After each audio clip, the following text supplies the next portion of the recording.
Welcome to Life Her Podcast, the podcast that guides you from the 9 to 5 grind to the freedom of your own path. Discover how to conquer life's challenges while pursuing your passions with unwavering faith. Because being an entrepreneur is not easy. So let's get to it. Hey everyone, welcome back to Life Her Podcast. I am your host, Yvette Lloyd. Today we have a special guest with us, Kimberly DeCara.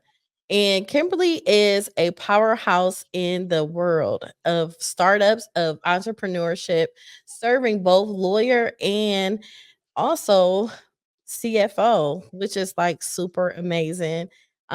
She runs her own firm and where she starts up and growing companies and helping you navigate complexities and also sustainable growth and finance and legal compliance and everything else that comes with it.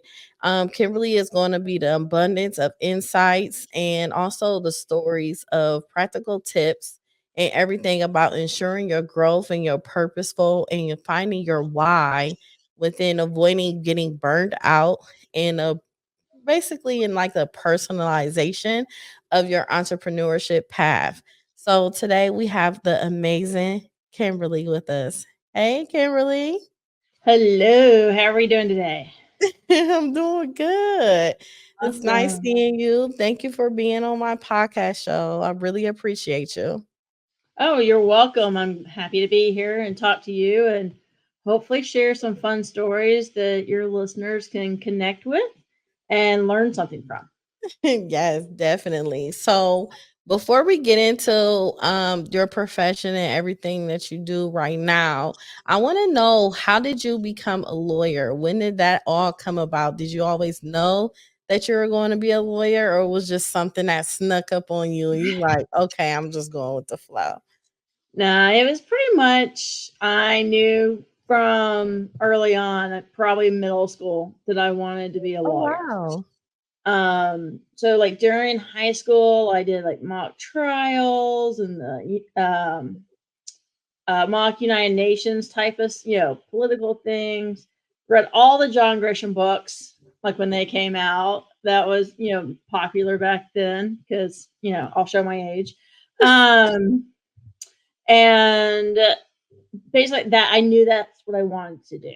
So I sped my way through undergrad because I knew I wanted to go to law school. Got into law school, so went straight from undergrad to law school, and the rest is history when it comes to being a lawyer. Wow, that is amazing.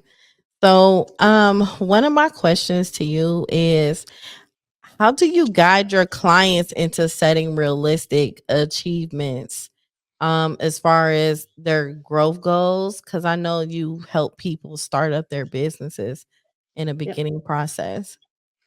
So a lot of it at the beginning is the formal business plan. We want to sit down. We want to know what it is that you are providing, what your idea is. Take that into figuring out what your marketing plan is and how you're going to, you know, position your product or your service on the market. Um, but then we also look at, what are your personal goals, right? Is this a side hustle type of deal, or is this something that you're trying to do to replace your primary income? Are you trying to support yourself? You have family you need to support. I mean, if we're sending off kids to private school or college that we got to fund, that's expensive, right? So Right. we try to make sure that we are aligning those personal and professional goals, right? But also in a realistic way. And also, you know, looking at the numbers. I can tell you, I worked with a relatively large company that was doing about $100 million of annual Wow. revenue, and they wanted to go to 300 million over 1 year period. Wow. And I did the forecast, I did the budget, and saying, hey, this is where you are now, and this is where you want to get. This is what it's going to take. And you sit down with the sales team and you go, hey, can you actually produce $300 million worth of business? And they're like, yeah, no, we can't do that. Right. When you actually broke it down like on a month by month, week by week basis. Like, that's just unrealistic. But then we had to dial it back, right? We had to say, all right, that's not reasonable. What is a reasonable goal, right? So it's this like iterative process that you have to go through of here's a goal. Let's do the math, right? Let's Mhm. lay it out. What's that going to look like? How many people do we need to hire? How many widgets do we need to manufacture and sell, right? What's the cost of all of that? And once we lay it out and go, hey, does this look like something we can actually do? And you go, yes, no, maybe, right? That's how just that iterative process is how we come to those goals, that vision, and how we're going to go about growth over the next 1 year, 3 years, 10 years, even. Wow. So with a person saying that, well, someone that's coming to you and they say, "Hey, I want to start a business and I don't know where to start at."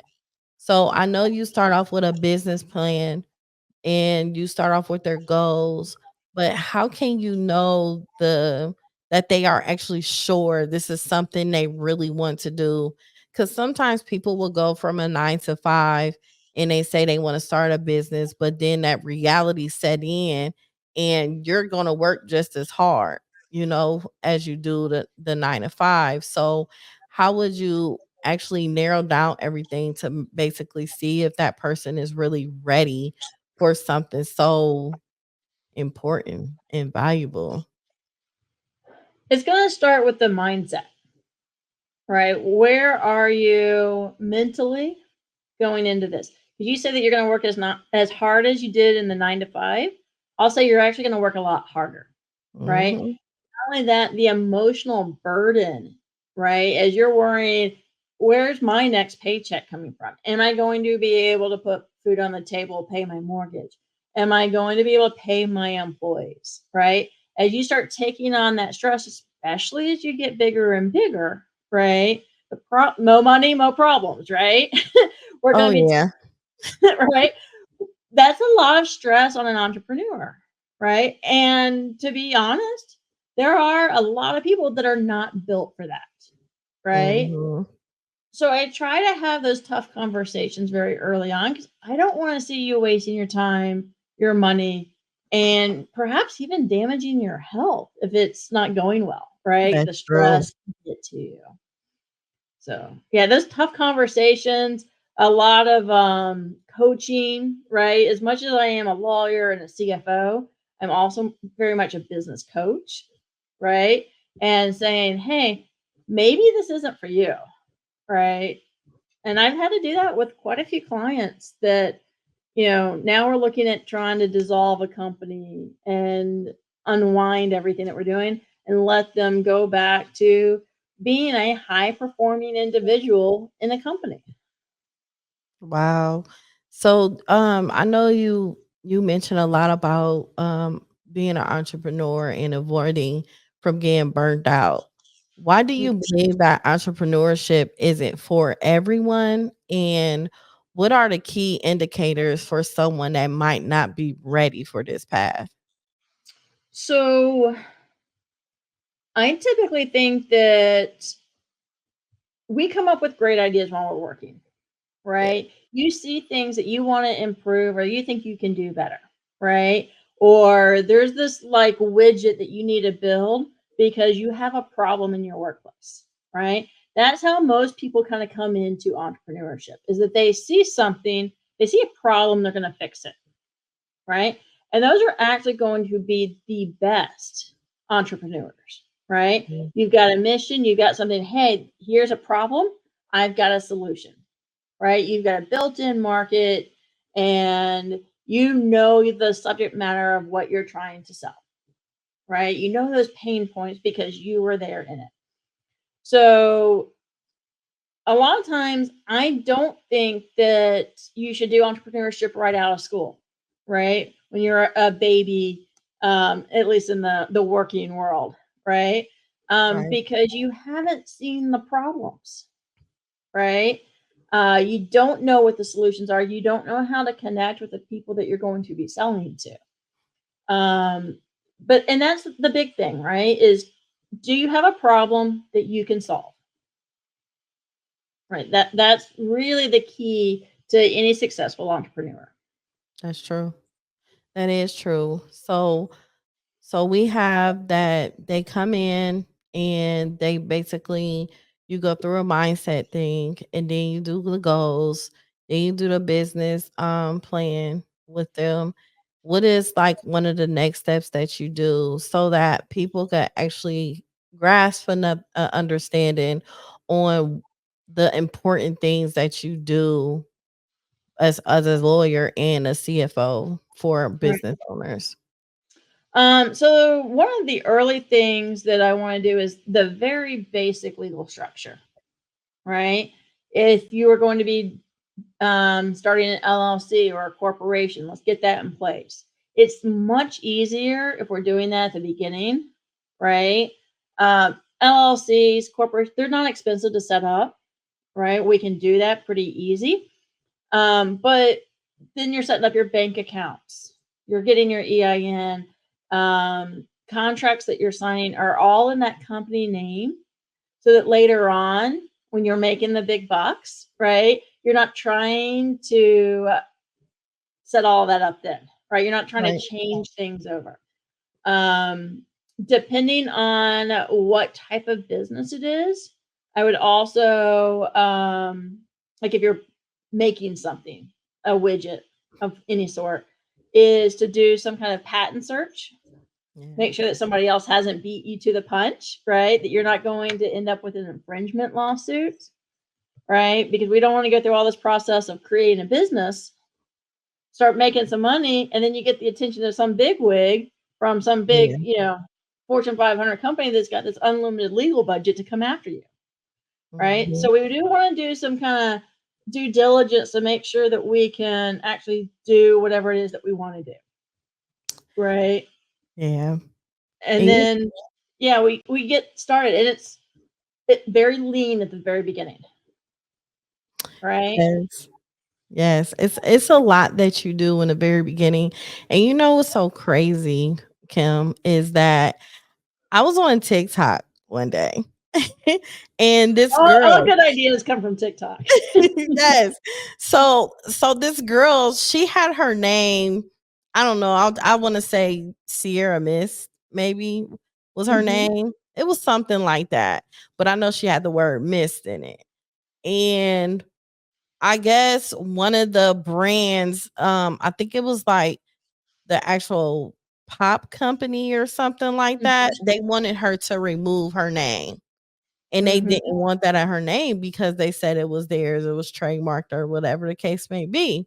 So come to find out that they trademark expired and she ended up getting ownership of it. And she went and went and got it trademarked and she took over the name and now they're offering her millions of dollars to actually get the name back. So I know who you're talking about. I did not know the latest update about the trademark expiring. I had not seen that part of it. But yes, I mean, even your name. There was a recent case where a business owner, a designer, I think she did wedding dresses, if I remember correctly. Mm, But she sold her company, and with that, her company name was her name, right? So when she sold to, one of the big fashion houses, she mhm. couldn't use her own name anymore, Oh my god. right? That's So terrible. whatever she went on to do next, she couldn't use her name, right? You're like, my parents gave me this name, right? Yeah, like, come But on. yeah, but it's something that you can, if you're not careful, you can Mhm. actually sign away your like legal name as the company name, the brand, right? Yeah. It's one reason I was so glad when they let law firms use what we call trade names. So back in the day, all of the law firms had to have the lawyers' names in it, right? So it was Mhm. like Smith and Associates or Yeah. Smith, Doe, and and Associates or whatever, right? You Right. had the lawyers' names. Now you can do things like my law firm is Springboard Legal. Nice. So so I have taken my name out of the brand so that I can grow it into something that goes beyond me, right? Mm. I can bring on associates, I can bring on staff that, when you're calling up, you're not trying to be like, "Hey, I've got to talk to Kimberly." It's like, no, you can talk to somebody on my team. Yeah, that is true. And a lot of people they go into entrepreneurship and many of us we learn as we go and we don't know the steps, but I want to stress how important it is for someone to actually go see an actual lawyer, go see an accountant or CPA, um and let them be able to help them with the legal things that need to be done and put in place, because sometimes people really haven't touched the rough part of entrepreneurship. And I feel like since I've been in business for like 16 years, it didn't stop getting rough until after 10 years.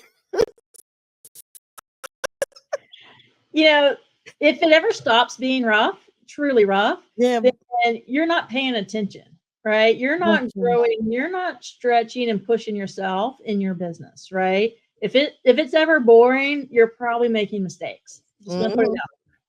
out. But yes, every entrepreneur, everybody that's gonna do this seriously should have a lawyer, a CPA, even a financial advisor as part of their like team, their board, say, right? Like big companies have board of directors. They have all of these professional experiences. Well, lean on people that have been there, done that, got the war stories to prove it, right?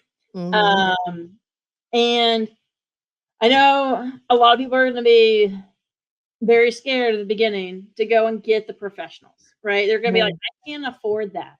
Yes, they be like, I don't want to pay that much. Exactly. But now there are a ton of us attorneys and even the CPAs that are out there that have very different business models, right? That's Back in true. the day, you had to go to a big law firm and spend 10, 20, $100,000 to get your company started, right? Now, there are, small firms, solo lawyers or entrepreneurs themselves that are out there doing law differently, right?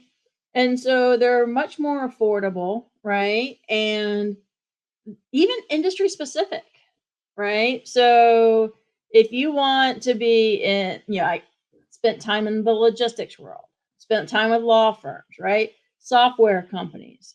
There are people that do content creation, they specialize in that, right? If basically any industry, like, I mean, you've got even people that say, I specialize in doing taxes for CPAs, right? So, I mean, because even among the CPAs, like everybody doesn't know everything, right? Yeah. And a lot of them don't do their own income tax. Maybe they only do state and local tax, or they do estates, or they do big corporate and not individuals, right? Yeah. So, there's all these different specialties within both law and accounting that you can find somebody that can do it cost effectively, right? I'm not going to say cheap because Yeah. you're still going to put out some money, right? Yeah. But it's going to be cost effective. You're going to get a lot of value for what you're working with, right? And they can help you avoid so many problems from the very beginning, right?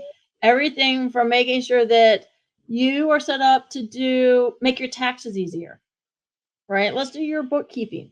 Let's make sure that you have an EIN and the bank Mm. account is set up appropriately, right? So that you have all of your business expenses separated from your personal expenses, Yes. right? But there are people out there that love working with small startup businesses, right? That are more than happy to guide you through the process. And it can be something that will find you tax credits, right? That will make it cheaper. They can help you avoid the biggest mistakes. For example, one of the big mistakes I made early on in my career as a business owner is I wasn't paying estimated taxes in correctly, right? And it took me Mm, years to get caught up because, as an entrepreneur, as a business owner, a lot of times you're not having any withholding that you're taking out of a paycheck. right. You have to pay estimated taxes. And when you get behind on that is really hard to catch up, right? And so they can help you avoid those problems and those mistakes that they've seen other people make.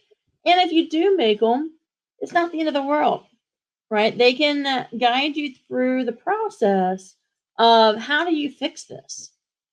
And I Mhm. will tell every business owner, this is not, if you make a mistake, it is not the time to be an ostrich. Do not stick your head in the sand, right? If you go to the professionals that know how to fix these problems, it's going to be a lot better. You have more options at the beginning than if you wait, right? Whether it be a contract dispute, if it's a tax problem with the IRS, right? Whatever it is, the earlier you get the professionals involved, let them know, the more that they can affect the outcome. That's true. That is super true. So how has your view of entrepreneurship evolved as far as like since you left the being around like the corporate world? So, one of my goals when I left corporate was I wanted to build the company that I wish I worked for earlier on, Oh, right? I right. went through a series of very toxic work environments, things that were not healthy for me. And they affected my health, right? My physical health, not just my mental health. And I needed to say, all right, what was it that I didn't like about this environment that I can change for the future? Right? For me personally, and for future team members, right? Mm, right. And so that was a big thing is just how toxic a lot of the corporate environments are. They don't Mhm. have to be, but we've Right. made them that way, right?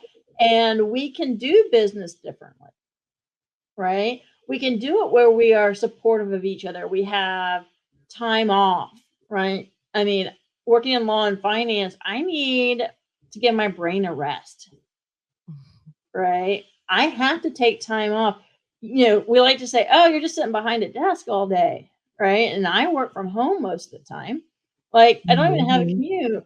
Why are you so tired? Well, this takes a lot of mental energy, Yeah, right?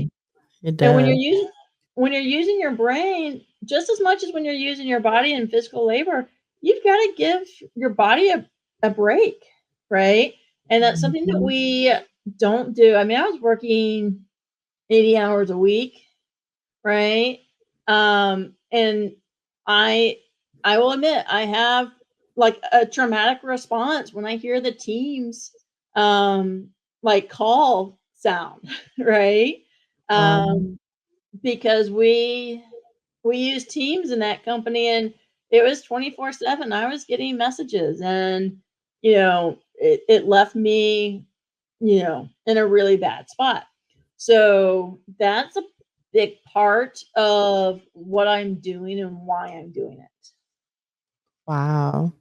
So, what are the key factors that made you realize that entrepreneurship was the right path for you? When you're sitting in the corporate environment and you're going, hey, I need to fix this, right? This is wrong. Either like it's not fitting with my morals, my ethics. It's not legally, you're not doing it right. Um, or there's just a better way to do all of this, right? when you're sitting Mhm. there and you're like, I can't do this anymore, not one more day can I sit here and take this. And really, it was abuse, right? That I was suffering. Even Right. though I was a high level C suite individual, I was still being abused by the corporate environment. Mm. And, it's like, all right, I don't have to do this. I don't have to do it this way.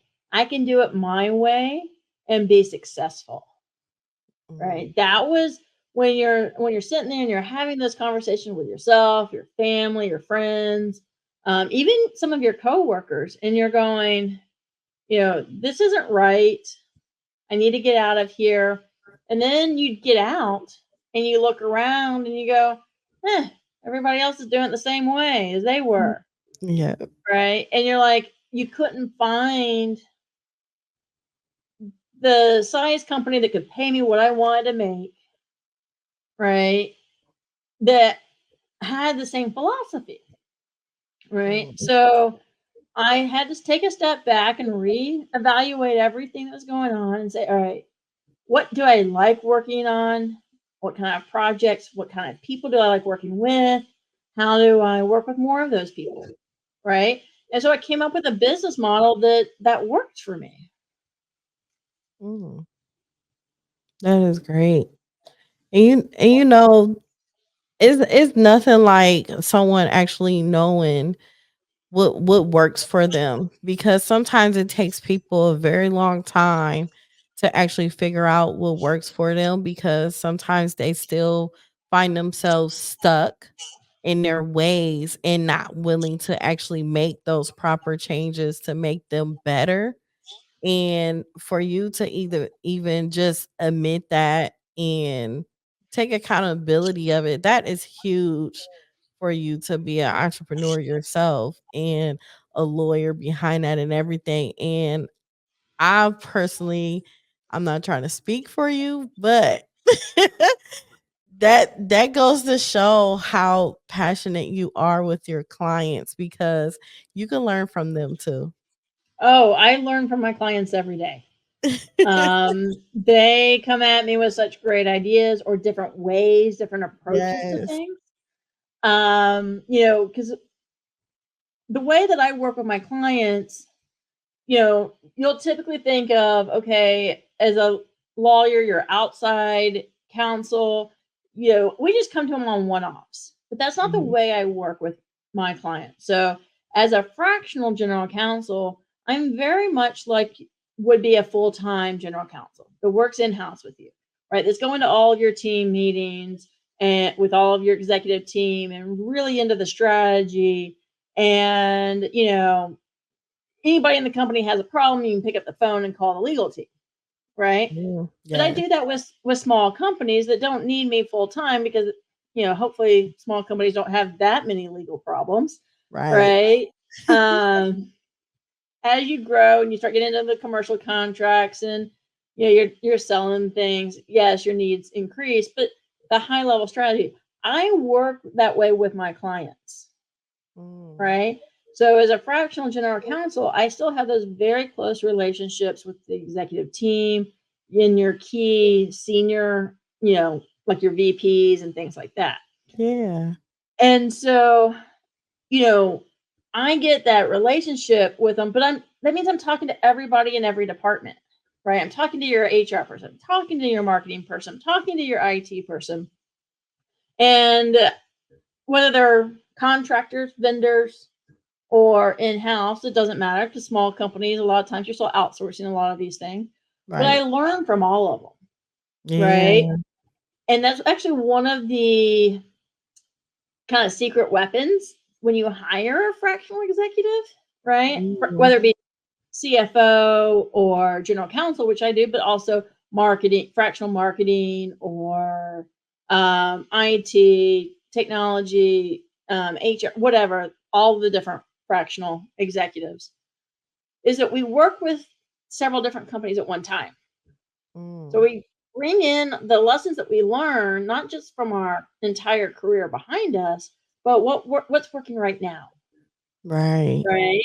So think back to the early days of COVID, right? It is the best example I have of no one knew what the solution was. Was unprecedented from a business perspective of what do we Yeah. do next?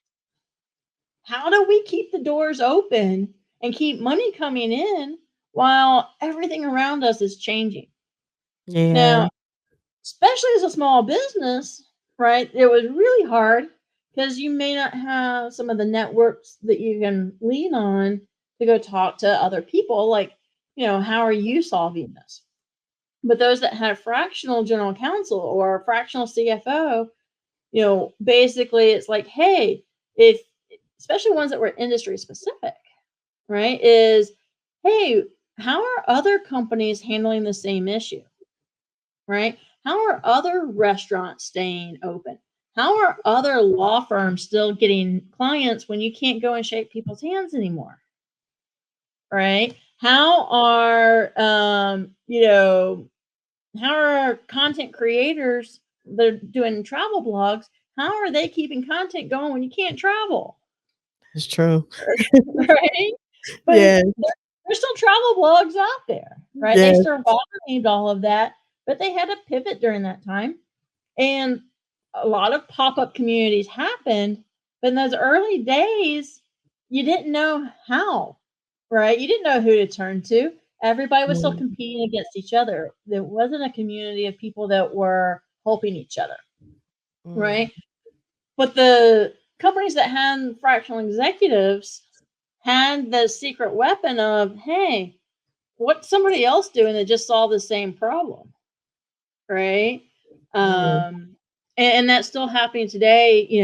COVID is a really good example. It affected everybody in some way, Yes, right? it did. But there's still things going on that maybe don't affect everybody, but are very like industry specific. The logistics industry has had a very hard time the past couple of years. Um, Google algorithm updates have hit all the content creators hard, right? Mhm. Um, and who knows what's going on with the tax code that's hitting CPAs, right? Like Yes. they're over here burning out because tax code's changing every 30 seconds. Yes, it is. It's changing a lot. So, so what are the most common legal pitfalls for startups, and how can they be proactive in avoiding them? So let's see the biggest legal pitfalls for a startup. One is get it in writing, right? Contracts are your friend. If you have partners, get it in writing, right? Do a partnership agreement. Yes, no matter if it's your friend, your mom, your dad, cousin, get Yeah, one. get it in writing. Make sure you go. All right. Worst case scenario, this doesn't work out. Right? How do we close this up? Do I have a personal guarantee? Am I going to pay you back if you are investing in my company? If you know if things succeed, like you need to plan out the best case and the worst case scenario and say, all right, if these things happen, this is how we deal with it. Because especially if you're taking money from somebody or you are going to be partners with somebody that's friends and family, it's so Mhm. dangerous, right? Because you don't want to Yes. mess up those personal relationships because of business. Mhm. And I will tell you that the people that have been able to go into business together, it didn't work, and then walk away still friends, that is a giant accomplishment, Yes. right? That you Yes. can be able to separate all those things, keep the bad feelings, not get snippy with each other and say things to each other. I see that Mhm. happen a lot. So definitely get your anytime somebody gives you money, get it in writing. Mhm. Right? Lay out what you're gonna do, what you're not gonna do, right? You're going to make sure that, for example, let's say Your websites is another big area. The marketing, right, is Right. not oversell, right? Mm. Over promise what you can deliver, right? I've made that mistake in the past. I've learned some very hard lessons from it, right? Of, hey, you want to promise the world, you want to work for everybody, Yeah. right? Because you just need to bring money in, but that's not the way to the rich part, right? Like, and all of the, when you're trying to make all that money, is making sure that it's like the under promise and over deliver. That is key, right? You'll go a lot further in everything that you can do that way. Wow, that's true.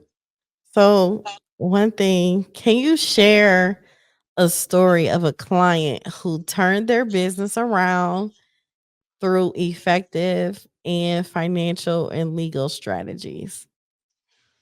So it's definitely, I'm gonna have to like change some of the details to protect the That's cool. guilty, Yes. right? Like, I don't want it to be too identifiable because you do have, attorney-client privilege and confidentiality rules and things like that. But there are some stories that are out there that are public, and I've gone into companies. I used to be a turnaround specialist and still do a lot of turnaround type of work. And what that means for the listeners that don't understand turnaround is basically I go into a failing company and I go, all right, what is the valuable thing that's within this company operationally? What's the Mhm. problem you're trying to solve? Right? And say, all right, we're going to solve that problem for customers or clients, right? And now that we're doing that, like, let's get rid of all the fluff, right? And so we go in, we look at things like pricing strategies, right? Are you priced right for the market? Um, Love them or hate them, like Uber's actually, the whole idea of surge pricing and this dynamic pricing, that's Mhm. actually, they're responding to the market in real time, right? So Uh-huh. that concept of, well, maybe you're not doing well financially because you haven't raised your prices in 10 years, Wow. right? And Well, that's a real problem for some companies, yes, right? Or yeah. maybe they're overpriced for that market, right? Yeah. And you need to lower your prices. Starbucks is out there right now trying to redefine their market positioning, right? Like Mhm. literally in real time. I think it was today they came out and were like, yeah, we're stopping the buy one get one uh BOGO stuff. We're stopping the discounts. We want to be a premium brand. Because that's what they Wow. were a long time ago, right? And then they went Yeah. mass market, right? And lowered their quality. But they were still charging premium prices. So something had to give, right? Either they're going to have to lower prices or they're going to have to recapture that premium marketing. So I've gone into companies, several, pricing strategy, HR, and capacity planning, right? Mhm. Is the compensation structure appropriate? Are the incentives aligned? Right? So if we're out here giving bonuses to assistant managers and managers of stores, is it because the store is actually making money, right? Mm. Yeah. And so, maybe the assistant manager's looking at payroll, right? And the manager's looking at customer satisfaction. But while those are great, if it's still, leading to things that are not affecting the bottom line in a positive manner, those incentives are misaligned. And some of those incentives can actually become disincentives, right? Wow. Because they're so Yeah. far out of alignment with the company goals. So, like when I go in to do a turnaround, those are kind of the big areas that I look at right away is looking at your revenue, right? Is the pricing appropriate for that market? Is it in alignment with the marketing that we're putting out, right? And then are your major cost centers, right? Is there something that we can do with those? So most companies, the biggest cost is payroll. And I'm not saying that I'm going to lay anybody off, right? Right.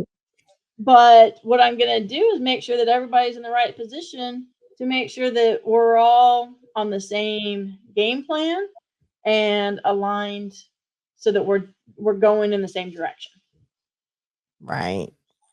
So looking back at what's been like, what has been your biggest learning moment in your entrepreneur journey, and how has it shaped your approach today? My biggest learning moment. I mean, I would probably say going through a ransomware attack on the company that I worked for at the time Wow. was, you learn a lot about everybody in the middle of a crisis, Yeah, right? you do. You do. You do. Yep.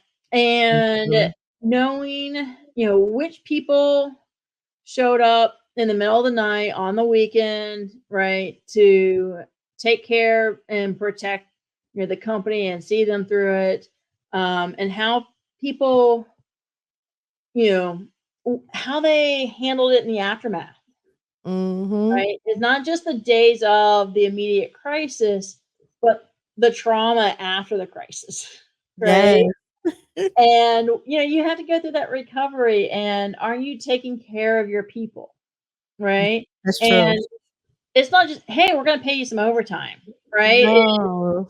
Hey, go take an afternoon off to recover. Go take some personal time, to make up for the vacation that you missed. And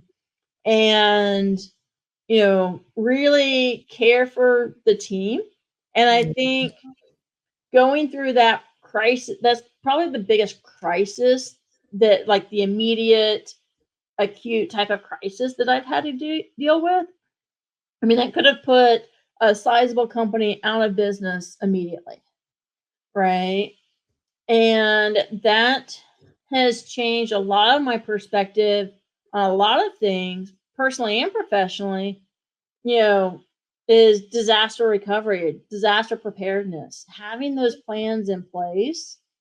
Because part of the reason that that company survived is that we had a plan in place, Mm, right? And that all of the team members knew that if this happened, these are the steps you take immediately. yes. And, the CEO came back later and said, you know, I would not have made the call that early to take some of those steps. I would have waited to see what happened. And that would have Mm, been valuable time that we lost in the process and caused more damage, right? yeah, it would have.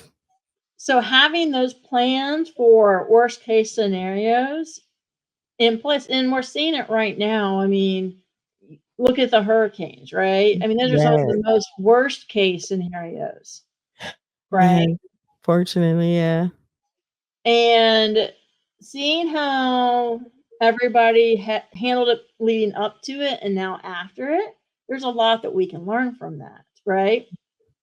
Like, take the example of the North Carolina school that called every student to make sure they were okay. I'm sure you've heard about that story, Yeah. right? Yes. And how much of it, like, you now love that, like, principal, assistant principal, whoever did that, right? Like, hey, you cared about your student, Yes. right? Now, compare that to that plastics company that was like, you can't leave in the middle of the flood, Mhm. right? Like, they had two totally different ideas on how you respond to an emergency. Yeah, they And did. now let's take this into like the business context. 'Cause I know, the principal, that's the school, it's a little bit different, but all the bad publicity that that plastics company got, and maybe even some lawsuits because people died, Mhm. right? Versus a company that proactively reaches out, even if they have to go physically to their houses to make sure that they're okay, like caring Mhm. about your employees, right? So Right. that's a lesson that I've learned, the cybersecurity one, but also I live in Atlanta. I'm in the Southeast. We have hurricanes, we have tornadoes, we have floods, we have all of the fun natural disasters because I think we also get occasionally a wildfire through here. Um, so, making sure that you're kind of prepared for things that are going to happen. Yes. Yes, it is, definitely. So, what advice do you have for anyone that's getting ready to start up a business, and just as far as them just not giving up on the process and actually n feeling comfortable enough to pay for the proper services to protect their business in the long run? So, entrepreneurship is hard. Yes. Point blank, the end. It is hard, right? We like to think of it as very easy. It's a smooth line to success. You start one day, and 5 years from now, you're going to be making $1 million a year of profit, right? But that's Yeah. not the way it goes. There's that messy middle, and it's a slog to get through it, Yes, it right? does. And you're going to learn a lot of lessons. So one is learn the lessons while you're early in the process, right? Mhm. So that's when they're least expensive, right? Is Yes. you solve the problems early, but also know as you grow, you're going to get to the same problems again, Oh god, yes. right? And the best way for me to explain this is okay, your customer acquisition strategy, right? When you're Right. first starting off, you need one customer, right? Then you try to get your second customer, right? And you get through your process, and I say that loosely because really that process is very manual, right? Whatever that customer wants and needs, you create it, right? Mhm. But as you start scaling, you're going to have to actually put in a process. But that process, when you're trying to go from like say 2 or 3 clients or customers to 10 or to 100, looks much different than the process when you got 100 customers and you're going to 1,000, Yeah. right? And Yes. so you're going to break your processes every so often. Uh-huh. And so many entrepreneurs are like, I just fixed this. Like I fixed it and I moved on to the next problem. And I fixed that problem and I moved on to the next one. And fixed that problem and I moved on to the next one. Oh man, this thing over here is broken again. Mhm. Right? We're back to square one. It's like, no, Yeah. we're not at square one, right? Because now you've got 100 customers and it works. Your process worked at 75 customers, doesn't work at 100, doesn't work at 1,000. We got to Yeah. redo the processes, All the right? time. Yes. All the time. So understanding that growth process is very messy. It's also very risky, Mhm. right? Because during growth, a lot of times putting out expenses before you get the revenue, right? You're hiring people, you've got technology, you've got marketing, trying to get those customers. The revenue comes later, right? And it's to Right. watch how that process works to make sure that you're not getting too far ahead of yourself, That's right? true. And because you don't need to build a process that works for 1,000 customers when you've got 2 customers, right? Yeah, that's Because true. that process of 1,000 is much different and much more expensive than it is when you're in a single Yeah. digit, That right? overhead. Overhead, yep. And so focus on what works for your stage of growth, right? And a lot of times it's let's build it for the with the future in mind so it's scalable, but know that we're starting at the very base right now, Mhm. right? And so that idea of we're going probably about every 30% of growth, your systems are going to break, Yeah. right? And so knowing that you're going to have to be redoing those systems and keeping an eye on the financial, like your margin, your profit, right? How much you're making, and that you're not getting too far ahead of yourself, not running in the red every month or every Yeah. year, things like that. Yes, and that is so true. And I don't, I'm gonna like penny back on a lot of things that you said. Starting up a business, collateral was very important for you to have. And also, when you see your business growing and you see the money coming, it doesn't mean you spend the money. You don't spend the money Bingo. on your personal expenses. You spend the money by continuing to build the business and make the business better because you never know your slow season. You never know when emergencies come up. You never know if legal things will pop up. Someone may not like your services that you provided, or someone may vandalize your property or anything that comes with it.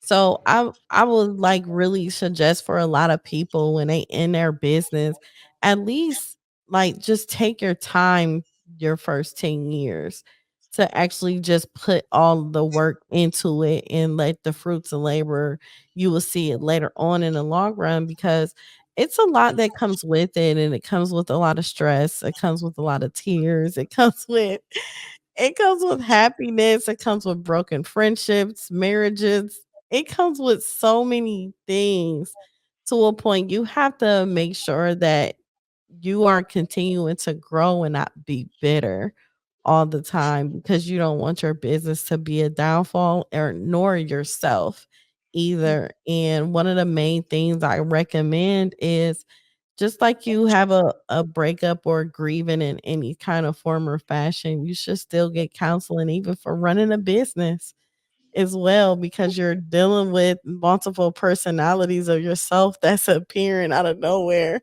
Yeah, So, yeah, it's a lot. it is completely a lot. But the idea that you don't lifestyle inflation, right? We know it's going to happen. Yet keys Yes. and entrepreneurs to keep that minimized. If you want to take a giant company and look at how they did it, I mean, Amazon, right? Remember how they didn't give out dividends and cash or stock buybacks or anything Oh, yeah. for forever, right? And they took all of the profit and reinvested it back into the company, right? Mhm. The stock value grew and grew and grew, Yes. right? And you can still have good compensation. I mean, Bezos was actually, making tons of money during this time period, right? He wasn't Mhm. a poor guy, but his net worth came from his stock, from the business value, right? Yes. Now apply that same thing to your own small business, right? Hey, if I can keep my lifestyle, those bills to a minimum, and not, hey, I've got one good year, let me go buy the big house, No. right? No. Because now you're putting pressure on yourself Yes. that you don't need, right? If same thing that they tell kids coming out of college, starting their career, right? Continue living like a poor college student, build up Mhm. your savings, right? So that you can live much better later. Same thing with a new business owner, right? Build up those savings, both personally and professionally. Build up a business savings account. You will have slow seasons, Yeah. right? I had a CEO that I was working with that went out and bought, condos and the big fancy townhouse, drove the big fancy car. And I'm over here driving like a Jeep Grand Cherokee that's paid off, right? Yes. And the I wasn't stressed out. Like I knew I could lose, working with a fast growing company, you can literally lose your job any moment if you get out, too far ahead and the customers don't come. But I didn't have that stress because I didn't have all these bills, right? Mhm. I have a mortgage, I got a small student loan payment, right? But I was living within my means. I was putting away a lot of money into savings during that time period. And so when I was no longer with that company, right, I had the ability to take my time to figure out what I wanted, build up the clients, right, to get the income coming in again, right? I wasn't pressured, I wasn't forced into anything. And that let me make better decisions. Yes, it does. Plenty of better decisions because my thing is like since I've been in like entrepreneurship and everything, and I found myself taking care of people a lot. and a lot of my finances was going more towards me helping others. And then, like, after so many years of me failing and making mistakes and doing everything, I had no one that could help me the way I was helping others. So after that outcome of me dealing with that on so many occasions, now I'm at a mindset where I don't want the materialistic things. I don't want to help people beyond my means to empty my cup. I want to make sure all of my bills are paid for. I don't have a mortgage. I don't have a car note.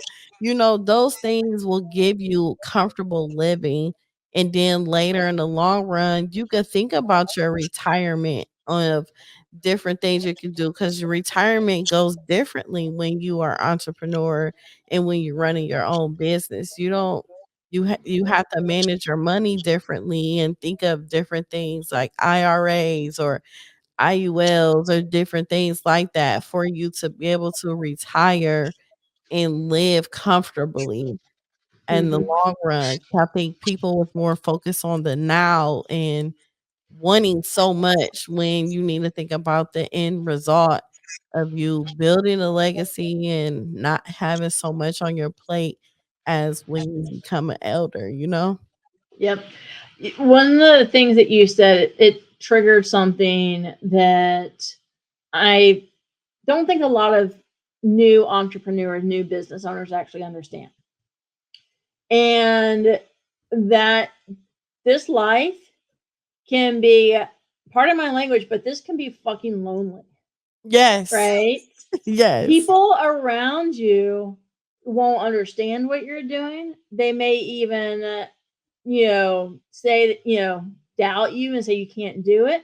Some of them may even like actually work against you and Yes. making you success, right? Yes. And if you, the most successful entrepreneurs that I've been around, no matter what industry, are the ones that actually go out and find people that are working in very similar not jobs, but similar companies, building similar companies. They don't have to be competitors. Some of them are. You can be Right. very friendly with your competitors. There's enough work out there for all of us, right? But the ones that are around other business owners that are doing big things, Yes. right? When you're around those people, that you will leave people behind, right? As you go through this entrepreneurial journey. And whether it's family or friends, right? And some that maybe start off as your in the same cohort, right?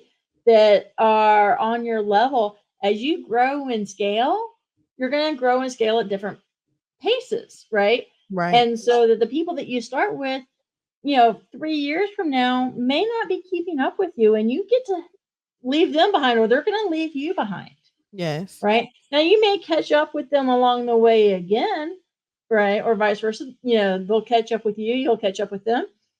But, you know, it's easy to be jealous of each other, right? Yeah. And but to be in the community of other business owners that understand your struggles, that can support you, celebrate your wins, right? Mhm. That's actually a very hard thing to find. But when you do, like, savor it. Take Yeah. advantage of that, right? So that, because it's a lot of it's the mental game, Yeah. right? And making sure that you are who you surround yourself with. That's So you true. want to surround yourself with other business owners. That's so true. You you're right on the money, Kim. You're right on the money. So, for our listeners, can you give them your contact information just in case they want to reach out to you and you could give them some legal advice or even provide them the services? Yep. So you can find me at springboardlegal.com. And there I talk about all the fractional general counsel work, the fractional CFO work that I do, the business strategy, and law firm consulting. All of that's covered at springboardlegal.com. But you can also find me on LinkedIn. You can find me on Twitter, Threads. I don't know, where else am I? Right. I got a Facebook page, although it's not as active as it should be. And so it's either going to be under D Carrera or KD Carrera. Like I think LinkedIn is KD Carrera, Twitter I'm D Carrera. Basically, my mom was a CPA. She had her own business, so if she got to the social media before I did, she got the D Carrera. If I got there first, I got the D Carrera. Okay. Yeah, but you can find me on all of the major social. Contact me through the website, springboardlegal.com. Okay, cool. Well, thank you so much, Kimberly. I really enjoy all the informative information that you have given me and my audience.